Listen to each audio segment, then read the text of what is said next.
شنو هي الغلطة في هذا؟ سامحني شنو هي؟ يا انت قالت لك طفل باسني. انت ما بستش في يوم كان باسني وانا ناخذ الثاني وناخذ الثالث. جعلك حايل ومهنية. Thank you for being here.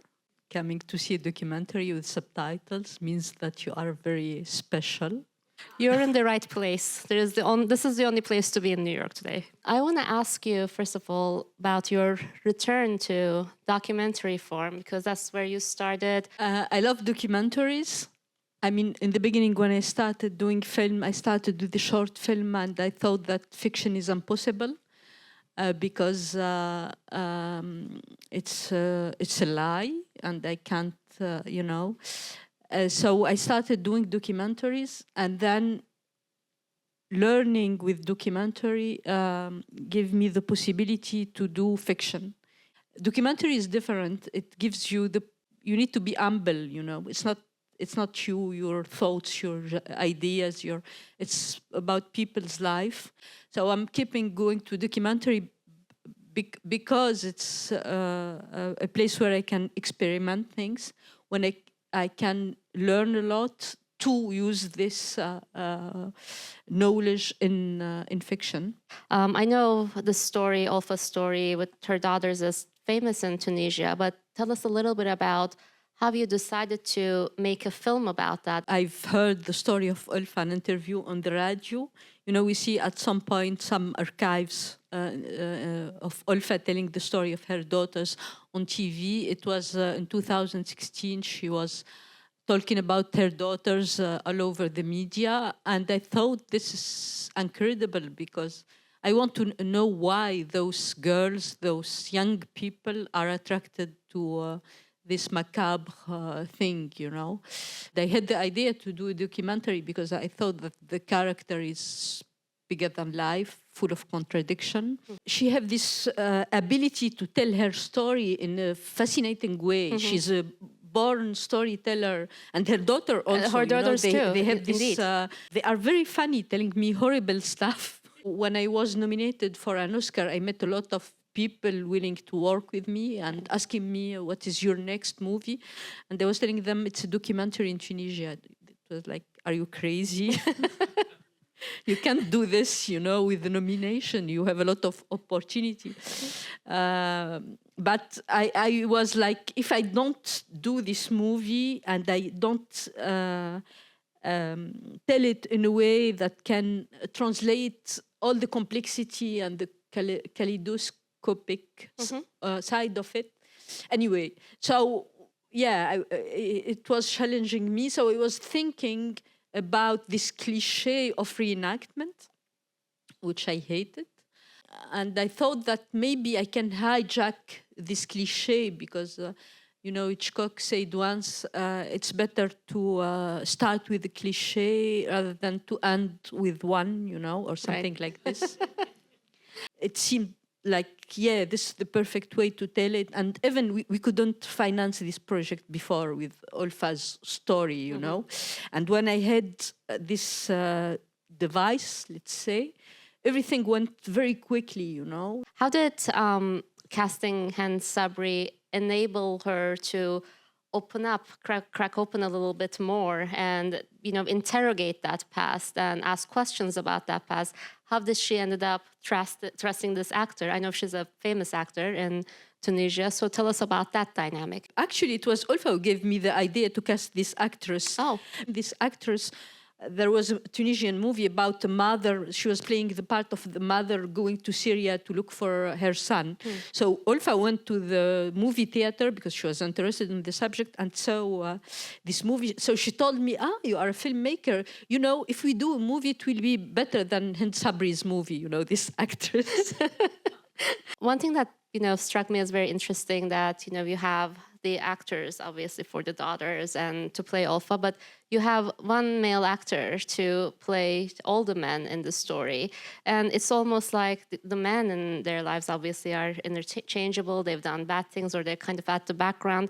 Was that the thinking in casting one actor to play all these roles? I was thinking about how to make it simple, because I have a lot of female character. I have a gallery, Right. with the absent one. And since the movie take care of saying who and who playing, so I told myself, if I have to introduce a new actor for every male part, let's make it simple. Take one guy and hope it will work. And it works on so many different layers, having just one actor. I'm wondering if, there's this really harrowing scene where the daughters are talking about, sexual abuse, and they don't name it that, but, we get the sense pretty quickly. What were some of the maybe ground rules that you had amongst yourself when, something was too much for them? When did you know that you were allowed to film something versus not? What were some of those rules that you had? I trusted their courage, and I think the actor reacted because they don't know them, and he was afraid because he can't. It's not his job, he's an actor. So hearing those things, so that's why he went out of the scene. But it was really amazing to see Aya, this girl, reassuring us adults around her, telling us, "I need this scene," I am over this story. I told this to so many times. So tell him to come. I really want this scene on the movie. So it was, her courage and strength that gave me strength, to keep this scene in the editing at the end. One of the things that's just so complex, about the story, and also, women who have grown up in certain oppressive cultures like Olfa did, is the concept of patriarchy. It's a tool to victimize women, obviously, but then you also see that her adopting some of the rules of the patriarchy and then enforcing those onto, her daughter. So I'm wondering, when you're depicting this, how do you manage to stay kind of non-judgmental of your characters and allow them to be who they are so that you can capture their truth?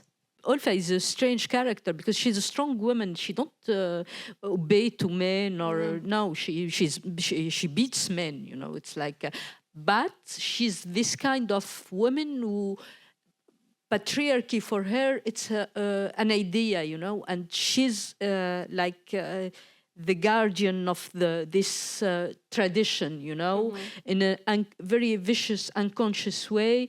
You have a lot of women, they are defending the patriarchy even more than men. It's a way to survive, because she was raised in a very poor and violent neighborhood, and she survived because she was acting like a man.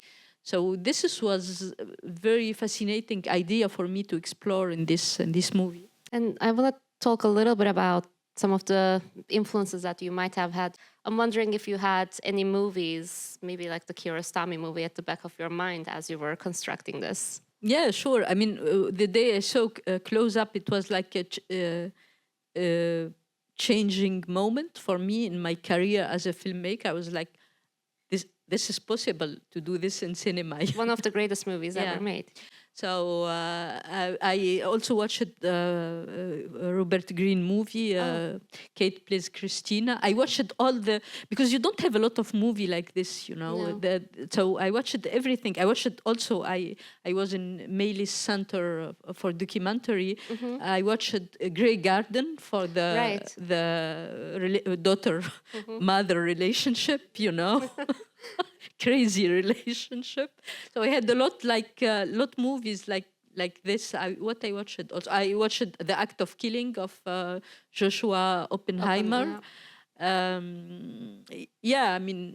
watched a lot of things far or close to what I wanted to do. I'm wondering if you have any reflections on what this process might have meant for the daughters and for Olfa, because they're digging through some really painful truths. Yes, they're giggling about it at certain points, but it gets more intense as we go along. What are your reflections about those? As I said, I was scared all the time about all those questions, So we talked a lot before the shooting. But, you know, they are very smart. They enjoyed it, actually. I underestimated the therapeutic aspect of telling your own memory, you know. I was really amazed by the fact that this movie gives the possibility to the daughters to tell stuff to their mother, you know, because they felt protected in a way in this, you know, environment that we created with the crew, which was mainly feminine crew, very caring. We tried to create a safe place.